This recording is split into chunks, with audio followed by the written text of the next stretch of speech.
Bueno, el tema de hoy se llama contrastes de hipótesis. Vamos a avanzar un poquito más en el proceso de inferencia estadística, que es lo que habíamos comenzado a ver la clase pasada. Cualquier duda o pregunta que tengan así, me activan el micrófono y me preguntan, chicos, no hay problema. Bueno, la que vimos la clase pasada, la semana pasada en realidad, es cómo se estiman los parámetros, ya sea en forma puntual o por intervalo, de alguna población. Hicimos estimaciones para el parámetro mu, que es la media de la población, y estimaciones para el parámetro pi, que es la proporción en la población.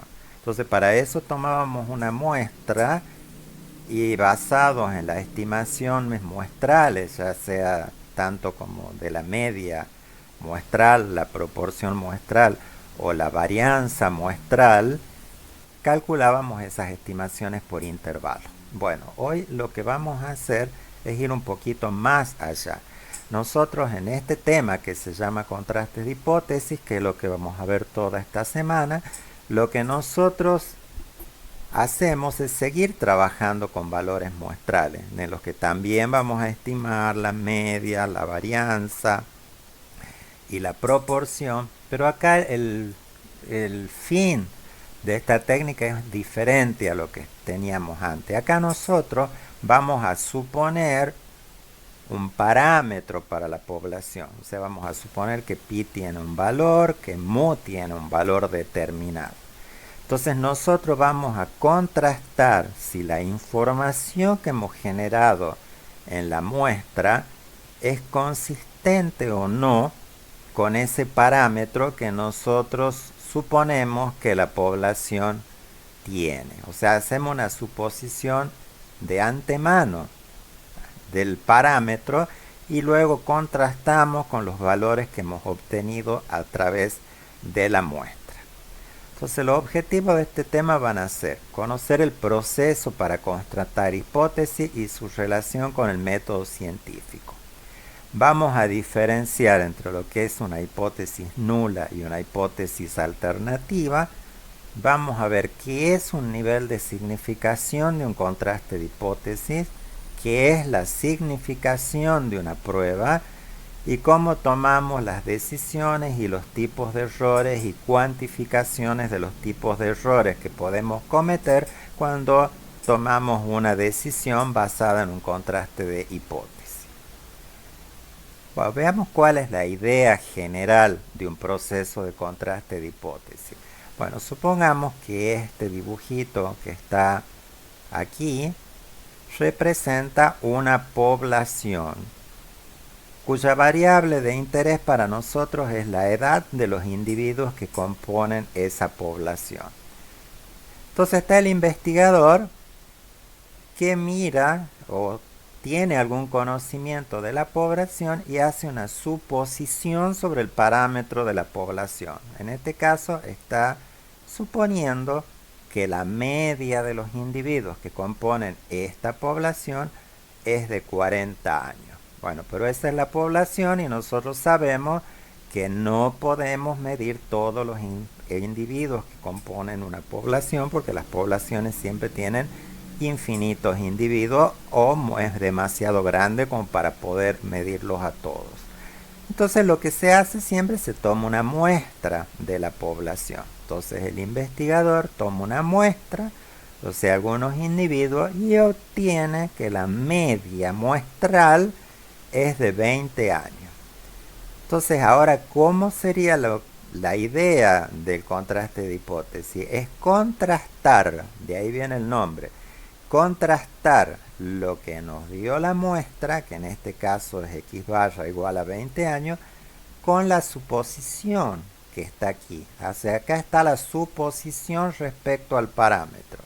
Bueno, la media de la población, o sea, lo que estamos suponiendo ahí, eso creo que la edad media es de 40 años, se refiere a una suposición sobre la media. El investigador está suponiendo que la media de la población es 40. Pero a mí la muestra me da 20, no me da ni cerca de 40 años. O sea, la diferencia entre el valor muestral, si yo lo contrasto con lo que estoy suponiendo para la población, es excesivamente grande. Entonces, esta suposición que estoy haciendo acá, esta suposición, es lo que se llama una hipótesis. Esa hipótesis que estoy haciendo sobre la media de la población no es consistente con los valores que estoy obteniendo de las muestras. Entonces eso me está indicando que esta suposición de la que yo estoy partiendo no es coherente con este dato que tengo aquí, porque la diferencia es demasiado grande.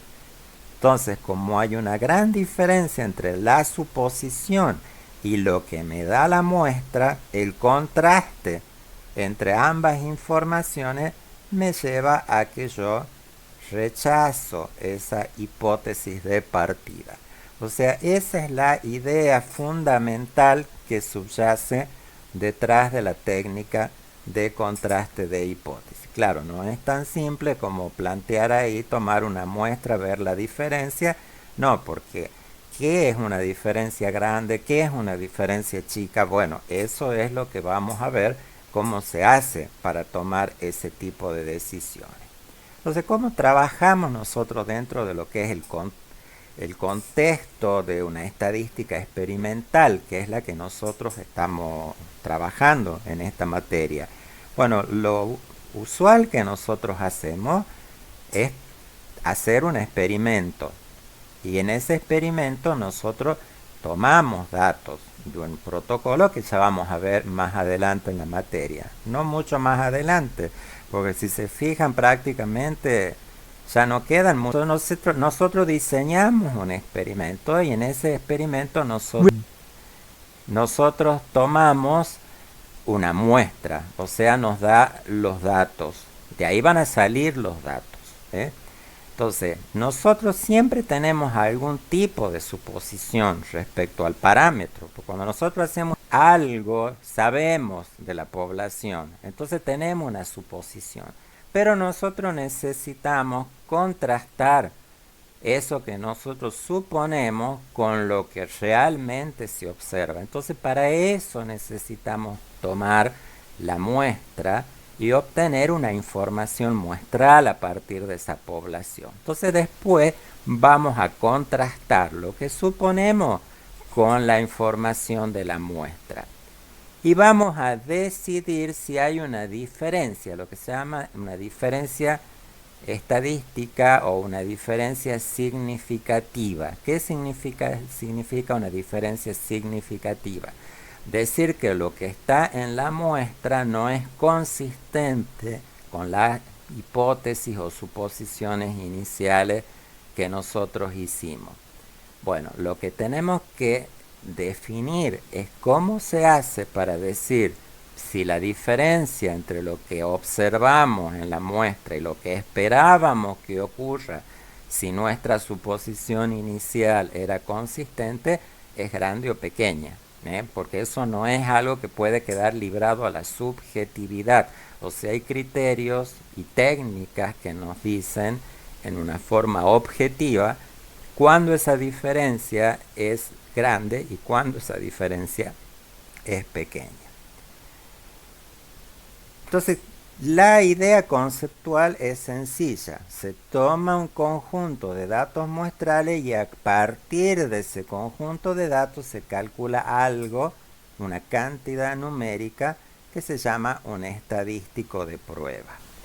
Ese estadístico de prueba tiene una distribución de probabilidad conocida, y a partir de ese estadístico nosotros vamos a ver si el valor es probable de ocurrir o no bajo la suposición que hicimos. Y en base a probabilidades es que nosotros determinamos si la diferencia que hay entre lo observado en la muestra y la hipótesis que hicimos sobre la población es consistente o no. Es una técnica que tiene una serie de pasos. Estos pasos nosotros tenemos que irlos siguiendo uno a uno siempre. Siempre tienen que estar todos estos pasos en un contraste de hipótesis. En esta diapositiva les estoy enumerando los pasos. Bueno, la clase después va a ir explicando uno a uno qué significa cada uno de esos pasos. Entonces, siempre los pasos del contraste de hipótesis son los siguientes. Lo primero que tenemos que hacer es plantear lo que llamamos la hipótesis nula y la hipótesis alternativa. En este punto es donde están nuestras suposiciones iniciales sobre los valores de los parámetros poblacionales. El punto B es diseñar el experimento o el esquema muestral conducente a obtener los datos que nos van a servir para validar o no las hipótesis que hemos planteado en el punto A. Después de eso vamos a seleccionar un estadístico de prueba cuya distribución de probabilidades sea conocida. Después vamos a establecer el nivel de significación del contraste.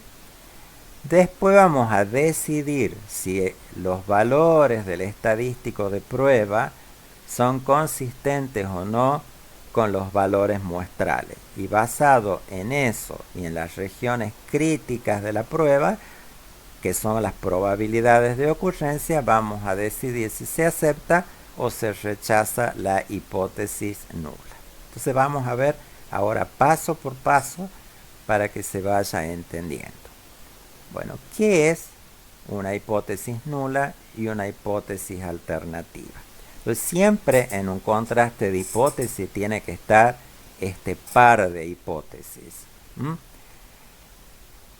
¿Qué es una hipótesis nula? Bueno, es una hipótesis que es la que nosotros estamos sometiendo a una prueba. Y el resultado de la prueba va a ser aceptarla o rechazarla a esa hipótesis. Pero siempre con esa hipótesis va una alternativa a la hipótesis que nosotros hemos planteado. Y eso es lo que se llama la hipótesis alternativa. Vamos a ver ejemplos para que lo entiendan. La hipótesis nula se simboliza así, como H0, y la hipótesis alternativa se simboliza como H sub 1. Entonces, ¿qué es una hipótesis? Una hipótesis es una creencia que nosotros tenemos o una suposición sobre los parámetros de una población. ¿A qué me refiero cuando hablo de parámetros? Bueno, una suposición sobre la media de una población, sobre la varianza de una población o sobre la proporción en una población. Básicamente nosotros vamos a trabajar hipótesis para estos tres tipos de parámetros poblacionales. Entonces veamos, ¿cuál es el razonamiento básico? Recién estábamos diciendo que había un investigador que miraba una población de personas y hacía una suposición de que la media de las edades de esas personas es de 40 años. Entonces, ¿él qué está suponiendo? Que el parámetro poblacional mu es 40 años. Y está haciendo también una suposición adicional. Fíjense que el dibujo que representa las edades de la población tiene una forma de campana. O sea, está haciendo además la suposición de que los datos tienen una distribución normal. ¿Se acuerdan que yo les comentaba en la clase de distribución normal que esta distribución de probabilidades juega un rol central dentro de la teoría estadística? Bueno, entonces acá estamos viendo, o sea, en esta hipótesis que estamos trabajando, nosotros no solo suponemos cuál es el parámetro de la población, también tenemos que suponer o conocer cómo es la distribución de probabilidades de los datos de esa población. En general, nosotros en este curso trabajamos con técnicas que suponen siempre distribución normal, pero no es que sea lo único que hay en la estadística, solo que bueno, hay otras técnicas que no suponen esto, pero exceden los alcances de este curso introductorio de biometría en la carrera de agronomía y zootecnia. Bueno, entonces el investigador, que es este señor que está acá, está suponiendo que la media de esa población es 40 y también está suponiendo que la distribución de los datos de las edades es normal. Entonces él toma una muestra de esa población y la muestra le da 20. Pero 20 en su distribución de probabilidades es un valor que está muy en la cola de la distribución. O sea, es un valor poco probable de ocurrir si la media de la población fuera 40. Es un resultado poco probable, pero ocurrió. Bueno, entonces, ¿cómo sería la decisión que nosotros tendríamos que tomar? Bueno, nosotros suponemos que la población es 40. O sea que nuestra hipótesis sobre esa población la representaríamos como que la H0, o sea la hipótesis nula, es que la media de esa población es 40. Ese es nuestro punto de partida. Pero nosotros no nos podemos quedar con la suposición.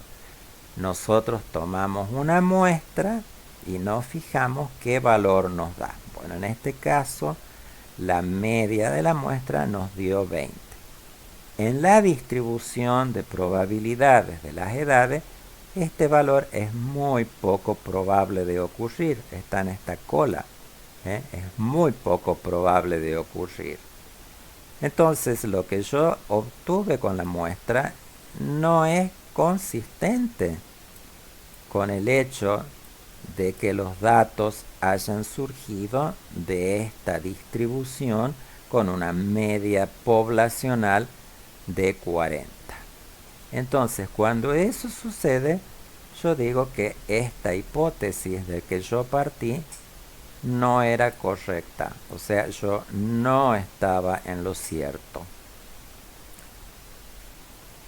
Ahora, ¿qué hubiera pasado si con la misma hipótesis, recordemos que la hipótesis que estamos probando es que la media de la población es 40?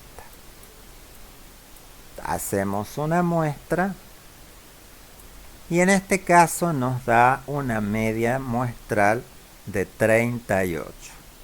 Fíjense que ese 38 en esta distribución de probabilidades, que es normal, es muy alta de ocurrir. O sea, es coherente con este valor de la media poblacional. Como es una muestra, nosotros sabemos que el valor exacto del parámetro nunca lo vamos a obtener. Lo que nosotros esperamos es que las muestras den valores próximos al parámetro. El x barra 20 de recién no es un valor coherente con un parámetro de mu igual a 40. En cambio, 1 de 38, que si bien no es el parámetro, pero está muy cerca del parámetro, nos está dando indicios a nosotros de que esta hipótesis de la que hemos partido es coherente con esta información muestral. Entonces, cuando eso sucede, nosotros decimos que no hay evidencia en contra de esta hipótesis. ¿Evidencia de qué? La evidencia es la información muestral. O sea, la muestra a nosotros nos va a dar la evidencia que necesitamos para decir si la hipótesis de partida es correcta o no. Entonces, cuando esto sucede, no se rechaza esta hipótesis y en este caso decimos que este contraste no es significativo. ¿Qué significa decir que un contraste no es significativo cuando yo estoy haciendo contrastes de hipótesis? Significa que la información muestral me está permitiendo a mí o me está dando evidencia para aceptar esa hipótesis nula o hipótesis inicial de partida para esa población. La forma en que se toman los datos, porque estamos viendo que yo primero hago la suposición, pero tengo que tomar datos. Bueno, eso requiere todo un protocolo de toma de la información, que esa parte en realidad la vamos a ver más adelante, en donde les vamos a explicar cómo son esos protocolos para tomar los datos. Por ahora en esta parte todavía no vamos a entrar mucho en esa parte, sino más bien en cómo se hace el contraste de hipótesis. Bueno, ¿cómo se hace el contraste? El contraste se hace con esta media muestral, así simplemente. No, en realidad no se hace con X barra, sino que se hace con algo que se llama un estadístico de prueba. Un estadístico de prueba es una función de los valores de la muestra. Y ese estadístico de prueba tiene una distribución de probabilidad determinada que va a ir variando según qué es lo que nosotros estemos queriendo probar. Entonces acá genéricamente le llamamos a esa función W, pero ya vamos a ver que según qué tipo de prueba estemos haciendo van a aparecer estadístico Z, estadístico T, F, chi cuadrado, R, etc. Va a haber distintos para probar distintas cosas. Y desde hoy hasta el final de la materia, todo lo que vamos a ir viendo son distintos estadísticos de prueba que nos van a ir permitiendo probar distintos tipos de hipótesis sobre los parámetros de una población. Bueno, entonces dijimos que una etapa era fijar esas hipótesis de partida, otra etapa era elegir el estadístico de prueba y otra etapa es establecer el nivel de significación del contraste. ¿Qué significa el nivel de significación de un contraste? Eso es una cantidad sumamente importante cuando estamos haciendo contraste de hipótesis. Es una cantidad que se fija de antemano cuando yo voy a hacer una prueba de hipótesis. Y ese valor se fija en 5% o en 1%. Y se denota con la letra griega alfa. O sea, el alfa, el nivel de significación, se fija en valores bajos, 5% o 1%, que son los niveles estándares. ¿Y qué significa esa cantidad? Esa cantidad es muy importante. Es el margen de error que yo podría cometer cuando rechazo esa hipótesis nula.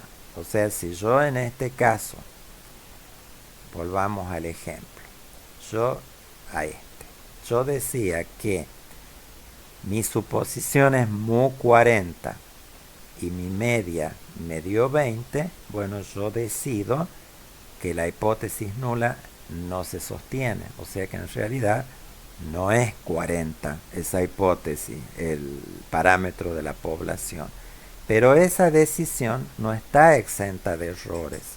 O sea, si yo digo que mu no es 40, eso tiene un margen de error. Y ese margen de error de esa decisión es lo que se llama el nivel de significación de una prueba.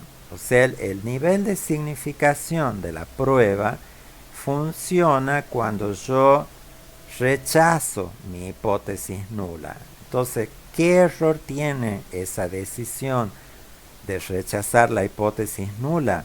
Bueno, ese error yo lo debo fijar en un valor bajo, en un 5% o en un 1%. ¿Por qué tiene que ser bajo el margen de error? Porque a ver, supongamos que nosotros estamos probando una medicación y a ver, hablemos del tema del coronavirus, que es lo que todo nos está tocando a todos por igual. No sé si ustedes han leído, hay montones de tratamientos alternativos que los médicos están probando, que la hidroxiclorinona, que el remdesivir, pero nadie está seguro de nada todavía porque no hay muchos datos tomados al respecto. Pero bueno, supongamos que estamos probando el remdesivir y que suponemos que su proporción de cura está en un 80%, supongamos.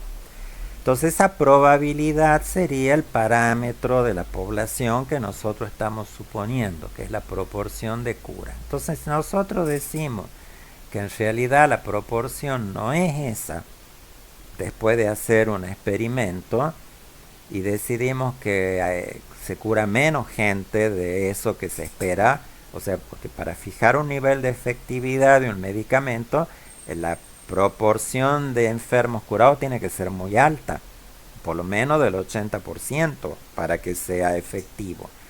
Bueno, y deciden, hacen los tratamientos, las muestras y deciden que no, que en realidad los datos muestrales, que es lo que está sucediendo hasta ahora, son menores que 80%. Ahora, si yo digo eso, que no es 80, bueno, esa decisión de rechazar la hipótesis nula tiene que tener un margen de error chico. Porque a ver, ¿qué pasa si yo hago mal el experimento? Y yo decido que el remdesivir no es un medicamento que tiene un alto nivel de control y yo me equivoqué en la decisión. Es grave porque o sea, yo estoy diciendo que no es efectivo cuando en realidad sí lo es. Bueno, o al revés, que yo digo que en realidad no es 80, sino que tiene un 100% de cura. Y yo me equivoqué en la decisión y estoy diciendo todo el mundo use el remdesivir cuando en realidad no cura el 80%. Bueno, entonces ese margen de error, cuando yo rechazo la hipótesis nula, es lo que se llama el nivel de significación de la prueba. Y tiene que ser siempre bajo. Siempre se fija en 0,05, en 0,01 o si lo explicamos en porcentaje, 5% o 1%. Y eso es lo que se llama el error de tipo 1 en un contraste de hipótesis. Bueno, ¿cómo hacemos nosotros para decidir si una hipótesis nula debe ser aceptada o rechazada? Bueno, ahí vamos a fijar dentro de la distribución de probabilidades del estadístico de prueba lo que llamamos las regiones críticas. O sea, vamos a fijar un criterio objetivo que nos diga cuándo debemos aceptar esa nula y cuándo debemos rechazar esa nula. Vamos a ver esto con más detalle más adelante como para que se lo entienda. Entonces, estamos hablando de las regiones críticas. Bueno, supongamos, volvamos de nuevo a nuestro ejemplo, que la media de la población es 40. Y nosotros habíamos tomado una muestra de 20 que caía por acá en la cola. Ahora, ¿en qué consiste fijar estas regiones críticas? Bueno, ¿hasta dónde en esta cola? Y hasta dónde aquí vamos a decidir que el valor es poco probable de ocurrir. Claro, porque no lo podemos dejar librado a la subjetividad. ¿Hasta dónde? ¿Cuál va a ser para nosotros un valor poco probable de ocurrir para decir que ese valor muestral no es consistente con el valor de la hipótesis? Bueno, entonces ahí es donde entra en juego esto que se llama, en la distribución de probabilidades del estadístico de prueba, determinar cuáles son las regiones en las que un valor muestral o del estadístico de prueba sería muy probable de ocurrir y nos sería consistente con la hipótesis que estamos planteando para esa población, y cuando esos valores van a ser poco probables de ocurrir. Bueno, la zona esta que tiene alta probabilidad de ocurrencia, que es la que está en blanco, es lo que se llama la región de aceptación o de no rechazo de la hipótesis nula. Y estas regiones que aparecen acá en las colas de las distribuciones marcan zonas en donde si la muestra cae ahí en esta zona, nos está dando a nosotros evidencia de que la información muestral no es consistente con nuestra hipótesis de partida. Y estas regiones en las colas es lo que se llaman las regiones de rechazo de la hipótesis nula. Entonces, nuestra distribución de probabilidades va a quedar distribuida en dos regiones. Una, que es una región bastante grande, que es la región de aceptación de la hipótesis nula, y estas regiones en las colas, que son las regiones de rechazo de la hipótesis nula. ¿Quién nos determina el tamaño de estas colas? El tamaño, cuando hablo de tamaño, me refiero al área. ¿Cuánto valen estas áreas? Recordemos que bajo una distribución de probabilidades, en una función de densidad, en este caso, el área siempre es 1. Y para nosotros, unas colas con baja probabilidad de ocurrencia serían que estas áreas de aquí, de las colas, sea un 5%. Bueno, y ese es el nivel de significación. O sea, el nivel de significación lo que indica en realidad es la probabilidad de ocurrencia de valores en la cola de la distribución de probabilidades del estadístico de prueba. O sea que si algún valor calculado a partir de una muestra cae en esta zona de aquí, esta zona ¿cuánto vale? 0,025, porque el 5% está distribuido en dos mitades en los extremos. Entonces este es 0,025 de área y esta también es 0,025 de área. O sea que la región crítica estarían definidas por un valor del estadístico de prueba aquí, que deja esta área hacia este lado, y un valor del estadístico de prueba que deja un valor hacia este lado. El valor que delimita esta región y esta, eso es lo que se llaman los valores críticos de la prueba de hipótesis. Ahora, estas regiones de rechazo que están aquí no siempre están distribuidas de esta forma. Entonces eso da origen a distintos tipos de pruebas. Estas pruebas les llamamos pruebas bilaterales o pruebas unilaterales. ¿Cuándo es una prueba bilateral? Bueno, acá tenemos el dibujito. Una prueba es bilateral cuando esas regiones críticas o de rechazo de la hipótesis nula se ubican en los dos extremos de la distribución. Y eso es coherente o consistente con la forma en que nosotros debemos expresar esta otra hipótesis que se llama la hipótesis alternativa.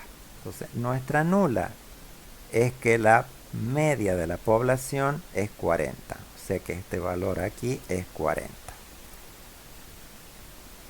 Pero si no es 40, ¿qué posibilidad hay Una es que el valor no sea 40, o sea que sea algún valor distinto de 40. Pero no nos interesa saber en ese estudio si es más grande que ese valor o es más chico que ese valor, solo si es diferente. Entonces, cuando nosotros queremos saber si el valor no es el que suponemos que es, bueno, en este caso ponemos diferente aquí en la hipótesis alternativa. Entonces la opción en esta prueba de hipótesis es el valor es el que nosotros suponemos o no es el que nosotros suponemos.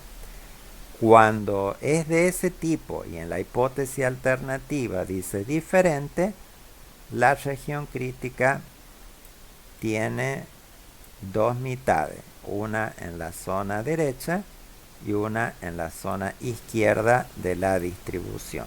O sea, si la hipótesis alternativa dice diferente, la prueba es bilateral, y bilateral significa, también se dice prueba de dos colas. Significa que las regiones críticas están ubicadas en las dos colas de la distribución del estadístico de prueba. Y de ahí viene el nombre de dos colas. Pero por ahí quizá a nosotros no nos interesa saber si no no es el parámetro que suponemos, no es lo que nos interesa si el valor no es, sino que nos puede interesar saber si el valor es más chico que el que nosotros suponíamos. Entonces, en ese caso, la hipótesis alternativa va a ser de que la mu de la población es más chica que el valor que nosotros estamos suponiendo. Y en ese caso tenemos una región unilateral izquierda, o también se llama una prueba de una cola izquierda. Y eso de la cola izquierda lo que está haciendo alusión es a la ubicación de la zona crítica en la zona izquierda de la distribución. Entonces, cuando la hipótesis alternativa diga mu menor, la región crítica se ubica totalmente hacia la izquierda y eso se llama una prueba unilateral o de una cola izquierda. Ahora, puede que nos interese saber si la media en realidad es mayor que la que nosotros suponíamos.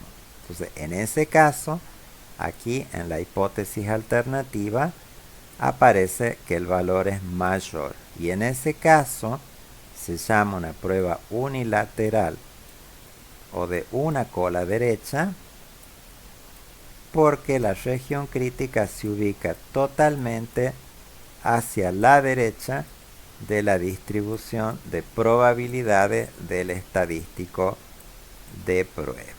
Entonces, en el primer caso, en la prueba bilateral, tenemos toda esta zona, que es la zona de aceptación de la hipótesis nula, y dos regiones de rechazo de la hipótesis nula. En este otro caso de la prueba unilateral izquierda, tenemos una sola zona de rechazo de la hipótesis nula que está hacia la izquierda y todo el resto de la distribución es zona de aceptación de la hipótesis nula. Y si es unilateral derecha es a la inversa, o sea, la región de rechazo está totalmente hacia la derecha y la zona de aceptación totalmente hacia la izquierda. Cuando veamos el ejemplo lo van a entender. La verdad que ir mostrando así estamos hablando un poco al aire, pero es bastante sencillo el concepto. Bueno. Entonces hemos dicho que nosotros decidimos sobre si se acepta o rechaza la nula fijándonos si nuestro estadístico de prueba cae en la zona blanca. Si nuestro estadístico de prueba cae en la zona blanca, nosotros aceptamos la hipótesis nula, y si cae en cualquiera de las regiones de rechazo, en el caso de una prueba bilateral, o en esta zona izquierda, en una prueba unilateral izquierda, o en esta zona derecha, en una prueba unilateral derecha, entonces nosotros basado en eso tomamos la decisión. ¿Cuánto valen estas colas? Bueno, dijimos que los valores de área de estas colas los fija el nivel de significación de la prueba. O sea que estas colas siempre van a valer si el valor de alfa fijado para nuestra prueba, que dijimos que es la probabilidad de cometer un error cuando rechazamos la hipótesis nula, y alfa es 0,05, bueno, en una prueba de dos colas, esta vale 0,025 y esta 0,025, y si es de una cola derecha o izquierda, el área completa a la izquierda acá va a ser 0,05, y en el caso de una prueba unilateral derecha, el área completa hacia acá va a ser 0,05. Entonces ahí sí tenemos un criterio objetivo. Acá no hay subjetividades para decir si un valor que hemos calculado está muy lejos de lo que nosotros suponemos en la hipótesis nula. Que es muy lejos para nosotros es que caiga el valor dentro de estas regiones críticas. Y cuando un valor no es suficientemente lejos como para decir que lo que da la muestra no es consistente con la información poblacional supuesta, es cuando los valores caen dentro de estas regiones blancas. O sea, el criterio de decisión es: yo hago una suposición sobre el parámetro poblacional, tomo los datos muestrales y calculo el estadístico de prueba. Una vez que tengo el valor calculado del estadístico de prueba, me fijo dónde cae. Si cae en la zona blanca, habíamos visto que nos daba 38. Bueno, si cae en esa zona blanca, yo digo que la muestra me da evidencia suficiente para aceptar que la media de la población es 40. Ahora, si la muestra que yo tomo me cae por acá, me da que el X barra era 20, entonces yo digo que hay, como es un valor muy poco probable de ocurrir, porque está en esta cola de 0,05, yo digo que esa muestra no es coherente con una media poblacional de 40. Ese es el criterio de decisión. Ahora, ¿de dónde salen estos valores críticos? Bueno, ahí vamos a tener que usar tablas que nos van a indicar cuál es el valor que nos deja un 0,05 de área a la derecha, un 0,05 de área a la izquierda, o un área de 0,05 distribuido en dos mitades entre la derecha y la izquierda de la distribución. Eso es lo que hacemos cuando tomamos decisiones haciendo los cálculos a mano y usando las tablas. Pero nosotros también vamos a trabajar con Infostat. Y cuando uno trabaja con Infostat o con cualquier paquete estadístico, la decisión no se basa en un valor de tabla, sino en algo que se llama el p-valor. ¿Qué es el p-valor?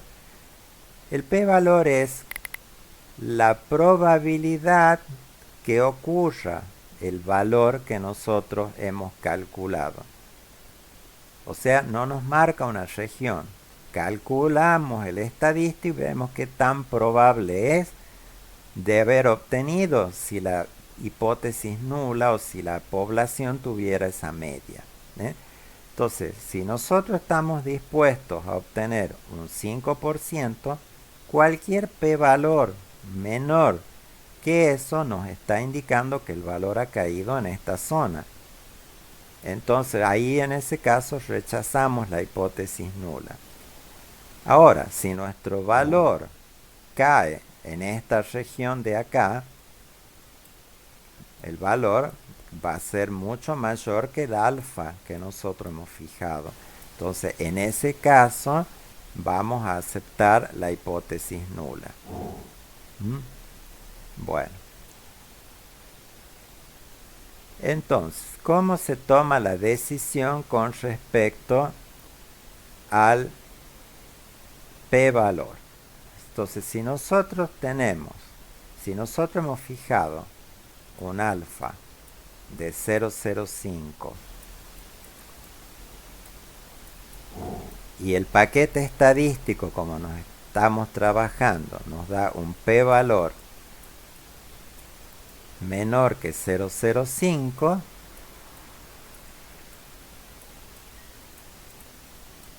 entonces en ese caso vamos a rechazar H0. Rechazamos H0. Ahora, ¿qué pasa si nuestro alfa? Recuerden que el otro nivel de significación, y a la inversa, si el p-valor es mayor que 0,05, es mayor a 0,05, entonces en ese caso voy a aceptar H0.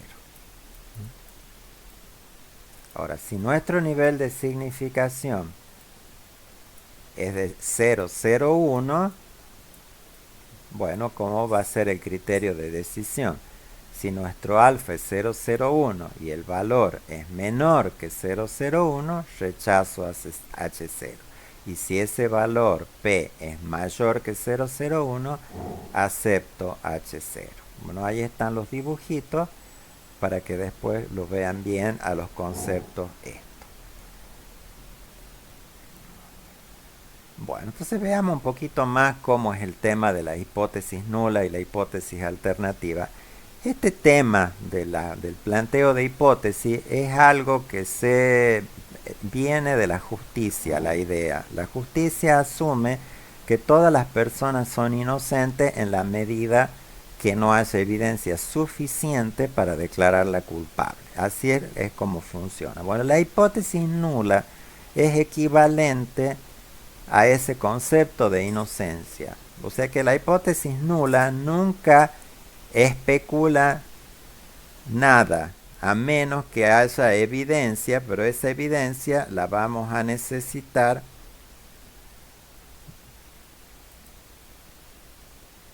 para demostrar que uno no es inocente. O sea, la hipótesis nula siempre es lo que decimos una hipótesis no especulativa. O sea, nosotros suponemos que la media vale tanto, pero en realidad en la hipótesis nula no está lo que nosotros queremos saber. Lo que nosotros queremos saber en general siempre va a estar en la hipótesis alternativa. Entonces, ¿cómo es la lógica de funcionamiento de un contraste de hipótesis? Bueno, nosotros hacemos una suposición sobre el parámetro, que es como el que en la justicia, digamos, la persona es inocente. Pero en realidad yo, si estoy haciendo la prueba, es porque sospecho que ese no es el parámetro. ¿Se entiende? Y si uno está en la justicia es porque hay una sospecha razonable de que no soy inocente. Por eso estoy ahí, si no nunca hubiera llegado ahí. Entonces, en la alternativa está lo que yo en realidad quiero saber. Para la justicia, ¿qué es su hipótesis alternativa? Es de que el que está ahí acusado es culpable. Bueno, en nuestro caso, esa hipótesis alternativa, ¿qué sería? Que el valor de la población de la cual estamos tomando la muestra no es el valor que nosotros supusimos originalmente que era. Pero la suposición que nosotros hacemos en un contraste de hipótesis no es que es culpable, o que el parámetro no es, en ese caso de la hipótesis alternativa, va a decir diferente y da una prueba unilateral, bilateral, o podemos suponer que el valor no es, pero que es menor. Y en ese caso la prueba es unilateral izquierda. O que el valor no es este, sino que es mayor. Y en ese caso, la prueba es unilateral derecha. Pero ahora, ¿basado en qué yo acepto o rechazo esa hipótesis nula? Yo necesito evidencia, así como la justicia para declarar a alguien inocente o culpable necesita evidencia o prueba de su culpabilidad. Bueno, en el caso nuestro de los contrastes de hipótesis, también necesitamos evidencia. ¿Dónde está la evidencia? Bueno, la evidencia está en la información de la muestra. O sea, ahí está la evidencia. Y con esa información nosotros vamos a calcular lo que se llaman los estadísticos de prueba, y el valor de ese estadístico de prueba es el que nos va a dar la evidencia. Ahora, una vez que la evidencia está recolectada, hay que tomar una decisión. Bueno, en la justicia, ¿quién toma la decisión? El juez. Basado en la evidencia que tiene, toma la decisión sobre si una persona es inocente o culpable. Bueno, en nuestro caso, basado en ¿la evidencia cuál es? Es la información que tenemos en la muestra que nos genera un valor del estadístico de prueba. Entonces la decisión, lo que haría el juez es fijarse dónde cae nuestro estadístico de prueba. Entonces si cae en cualquiera de las dos colas, en el caso de una prueba bilateral, decimos que hay evidencia para rechazar la hipótesis nula. Ahora, si cae en la zona izquierda, en el caso de una prueba unilateral izquierda, eso nos da evidencia para rechazar la hipótesis nula. Y si la prueba es unilateral derecha y nuestro estadístico de prueba cae en la región crítica, esta que está a la derecha, entonces eso nos da la evidencia de que tenemos que rechazar la hipótesis nula. Entonces, como les decía, la hipótesis nula no especula nada. La hipótesis alternativa es lo que en realidad nosotros queremos saber. Y para nosotros rechazar o aceptar esa hipótesis nula necesitamos evidencia. Y esa evidencia la da la información muestral. Y una vez que tenemos la evidencia, hay que actuar como juez y tomar una decisión sobre la hipótesis nula. Bueno, y esa función la tienen las regiones críticas que nosotros fijamos en la distribución de probabilidades y que tiene una baja área en la cola de la distribución. Entonces, como dice es transparencia acá, bueno, diapositiva, la hipótesis nula nunca especula. O sea, para la justicia sería que es inocente. Ahora, si estamos queriendo hacer un nuevo tratamiento, la hipótesis nula sería que ese nuevo tratamiento no tiene ningún tipo de efecto. O si estamos comparando dos variedades diferentes, diríamos la hipótesis nula es que las dos variedades son exactamente iguales. O sea, nunca especula. Pero lo que nosotros queremos saber está en la hipótesis alternativa. Y esa sí es especulativa. Entonces, si la persona es inocente, la alternativa va a ser que es culpable. Si la nula era que el nuevo tratamiento no tiene ningún efecto, la especulativa o la alternativa va a ser que sí tiene un efecto, o sea que sí es útil. Si estamos comparando dos variedades y queremos saber si una es mejor que la otra, la hipótesis nula va a decir que las dos variedades son iguales. Y la hipótesis alternativa va a decir que una es mejor que la otra. Con los datos muestrales, yo voy a hacer el proceso y voy a decidir si la hipótesis nula se sostiene basado en la información muestral o no. Chicos, una cosa muy importante, la hipótesis nula sí es la que se acepta o se rechaza. Nunca se acepta o rechaza la hipótesis alternativa. O sea, la conclusión siempre va a ser sobre la hipótesis nula. Basado en la muestra, ¿la acepto o basado en la muestra, la rechazo? Está y ahí queda. Esa es la decisión. Entonces, ¿qué tipos de errores podemos cometer? Bueno, acá tenemos un cuadrito que nos está mostrando. Hay dos tipos de errores cuando yo tomo decisiones con respecto a un contraste de hipótesis. Tenemos una hipótesis nula y una hipótesis alternativa. Entonces, una decisión podría ser que, basado en la información de la muestra, tengo evidencia suficiente para rechazar la hipótesis nula. O sea, si fuera en la justicia, yo diría que esa persona acusada tengo evidencia suficiente para declararla culpable. Ahora, ¿qué pasa? Puede ser que un culpable tenga evidencia para ser declarado y se lo declare culpable y en realidad sea inocente. Sí, sí puede pasar eso.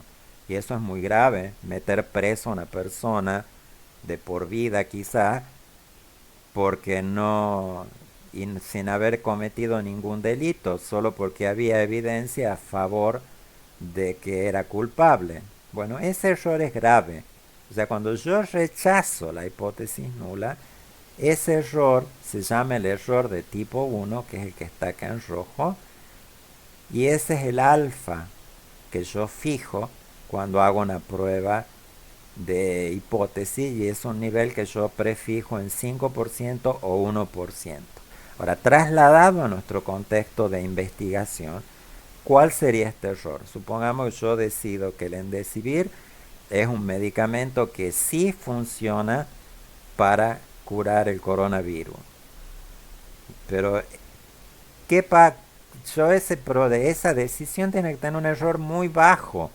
Porque imagínense, si yo digo que sí, todo el mundo va a salir a aplicarlo para curar, y supónganse que la decisión tenga un error, margen de error alto, y en realidad después cuando lo apliquemos eso no suceda.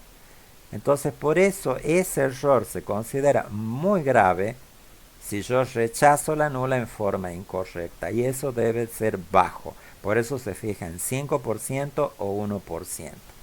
Ahora, cuando yo acepto la hipótesis nula, también puedo cometer un error, porque la estoy aceptando, pero a lo mejor había que rechazarla, pero yo la acepté por falta de evidencia. Bueno, en ese caso, ese error que se puede cometer cuando yo acepto la hipótesis nula, eso es lo que se llama el error de tipo 2, y eso se llama beta. Nosotros no vamos a trabajar con beta porque eso es para un curso bastante más avanzado. Ahora, cuando uno hace un proceso de toma de muestra, uno ¿qué espera? Bueno, que el alfa sea bajo, pero el alfa lo fijamos nosotros, lo fijamos en 5 o en 1%.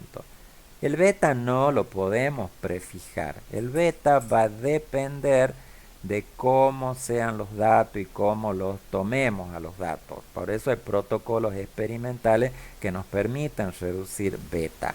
Pero en general nosotros diríamos que el beta va a disminuir a medida que nosotros tomemos muestras mayores. O sea que muestras grandes nos garantizan que la probabilidad del error de tipo 2 beta va a ser pequeño. Entonces podríamos hacer como una síntesis.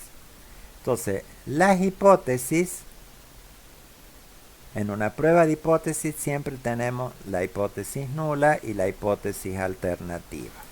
La nula es no especulativa, siempre es más simple. Y la alternativa en realidad responde a la pregunta que nosotros queremos saber. El peso de la prueba de hipótesis recae sobre la hipótesis alternativa. ¿Por qué? Porque ahí está lo que nosotros en realidad queremos saber.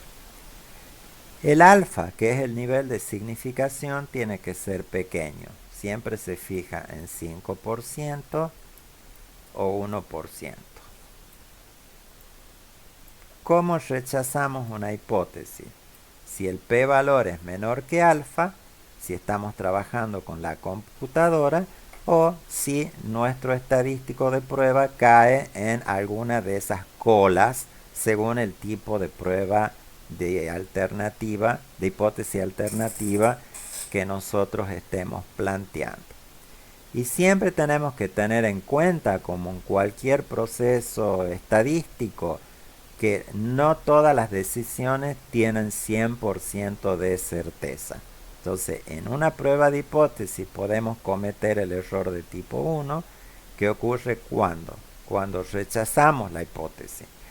Y el error de tipo 2, cuando aceptamos la nula, ahí ocurre. O sea, cuando aceptamos una nula podemos cometer el error de tipo 2.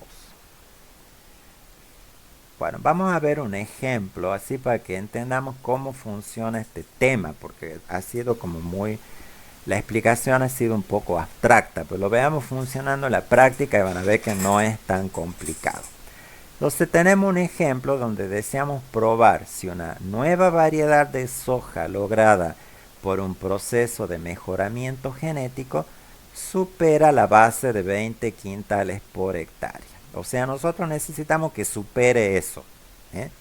Entonces, la hipótesis nula, que es la H0, esta que está acá, no especula nada. Entonces vamos a suponer que la base o la media de esa variedad es 20 kilos por hectárea. Pero en realidad lo que nosotros queremos saber es si supera los 20 kilos por hectárea. Entonces esa respuesta que nosotros estamos buscando es lo que va a ir en la hipótesis alternativa. Ahora, para poder hacer este estudio, bueno, tenemos que planificar una experiencia en la que esa variedad de soja se siembra en 30 parcelas de 1/4 de hectárea cada uno y registramos sus rendimientos a cosecha. O sea, estamos tomando una muestra de tamaño 30 generada a partir de la población de las infinitas que podríamos tener, pero nosotros solo hemos hecho 30, o sea, una muestra de tamaño 30 de esa nueva variedad de soja mejorada. Ahora, basado en estos 30 datos que tenemos acá, nosotros queremos saber si la media es la base y en ese caso la variedad no nos va a servir, o si esa media va a ser mayor que esa base de 20, que es lo que nosotros queremos. O sea, si aceptamos la nula en la prueba, vamos a decir que esa variedad nueva no sirve. Ahora, si supera los 20, que es la alternativa, o sea, si rechazamos la hipótesis nula, entonces vamos a decir que la variedad sí sirve. Cuando vamos a hacer el contraste de hipótesis, una vez que tenemos la hipótesis, o sea, ese es el paso 1 de la prueba, vamos a fijar alfa. Bueno, yo les comenté que el nivel de alfa uno lo prefija en 0,05 o en 0,01. Bueno, en este caso lo vamos a fijar en 0,05 o lo que es lo mismo decir con un margen de error del 5%. Después viene la elección del estadístico de prueba. Bueno, la elección del estadístico de prueba, para este tipo de prueba se hace una prueba que se llama un estadístico T. Eso vamos a ver mañana y pasado el jueves, cómo se los elige, en base a qué. Bueno, el estadístico de prueba, ven, es una función que tiene en el numerador la diferencia entre el valor muestral y el valor hipotetizado por nosotros. ¿Sí? O sea que está la separación entre el estadístico calculado, X barra, y la media que nosotros estamos hipotetizando. Pero ese valor así solito a nosotros no nos va a servir de mucho, porque en estadística siempre, esto se llama la señal, siempre las decisiones se basan en las señales y en el ruido de la estimación. El ruido de la estimación es lo que está en el denominador. Y si se fijan, eso ahí aparece la variabilidad muestral. Entonces, el estadístico de prueba es un cociente de señal a ruido. Y esto es lo que nos va a dar la evidencia a favor de aceptar o rechazar la nula. Entonces, hay que elegir bien cuál es el estadístico de prueba porque no todos sirven para las mismas pruebas.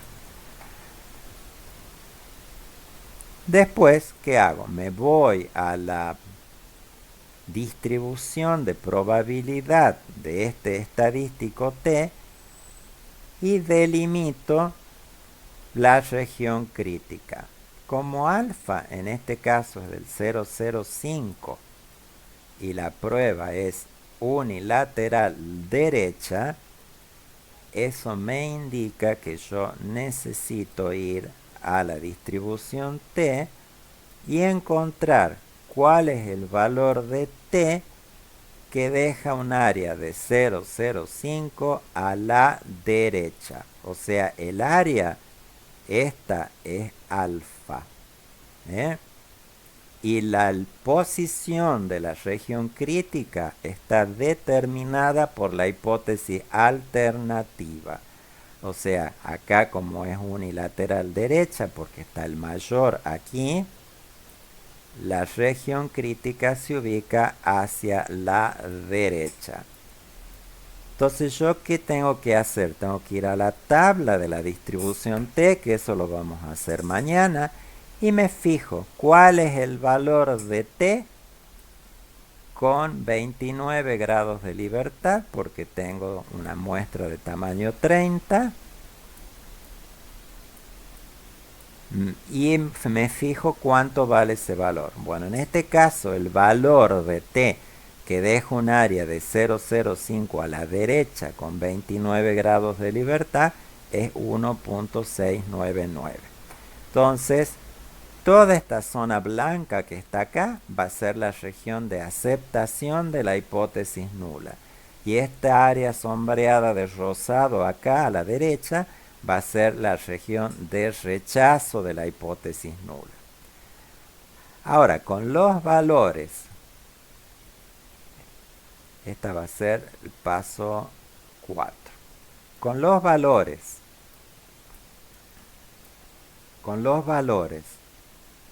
de la muestra, yo calculo el valor del estadístico de prueba. El X barra, el mu. El X barra sale de la muestra. El mu es el valor que está acá en la hipótesis nula. Y acá va el desvío estándar de la muestra sobre la raíz cuadrada del tamaño de muestra. Bueno, ese estadístico de prueba me da 6,847. Entonces, ¿cómo decido yo? Con este valor vengo acá a la distribución y me fijo en qué lugar cae. El 6,8 cae acá, ni siquiera está fuera en el dibujo, está bien fuera del dibujo, pero digamos está en la zona de rechazo. Entonces, como está el valor este calculado en la zona de rechazo de la hipótesis nula, zona de rechazo, ven acá, entonces tengo evidencia para afirmar que la nueva variedad supera en promedio el rendimiento de 20 kilos por hectárea. Ahora, si este valor de T me hubiera dado 1, supongamos, si fuera 1 hubiera caído por aquí, en esta zona de aquí. Bueno, entonces en este caso yo diría que no tengo evidencia para afirmar que la nueva variedad no sea en realidad de un rendimiento de 20 quintales. O sea, diría que la evidencia muestral no me permite rechazar la hipótesis nula, y si no la rechazo, tengo que decir que esta media es de 20 quintales por hectárea. Bueno, como en este caso rechacé la nula, pero la rechacé basado en la evidencia que me da este estadístico de prueba y la decisión basada en que ese estadístico tiene una probabilidad de ocurrencia bajísima porque cae en la zona de rechazo, entonces yo digo que la nueva variedad sí supera el rendimiento de 20 quintales por hectárea. Ahora, ¿cómo trabaja el p-valor? Que eso no lo podemos hacer a mano, eso lo hace la computadora. Toma el valor del estadístico de prueba, que es 685, y calcula cuál es la probabilidad de obtener valores mayores a eso. Bueno, fíjense donde cae, está fuera de la distribución. O sea, la probabilidad en este caso de que los valores sean mayores que 6,85 es 0 directamente. Entonces, si nuestro alfa es 0,05, porque eso estaba prefijado allá arriba en el paso 3, y nuestro p-valor es 0, como habíamos dicho que era el criterio de decisión, que si el p-valor es menor que el alfa, como el p-valor es menor que el alfa, eso me está indicando que estoy en la zona de rechazo. Por lo tanto, voy a rechazar la hipótesis nula. O la forma correcta de decirlo es, tengo evidencia para rechazar la hipótesis nula. Bueno, por hoy terminamos aquí, gente.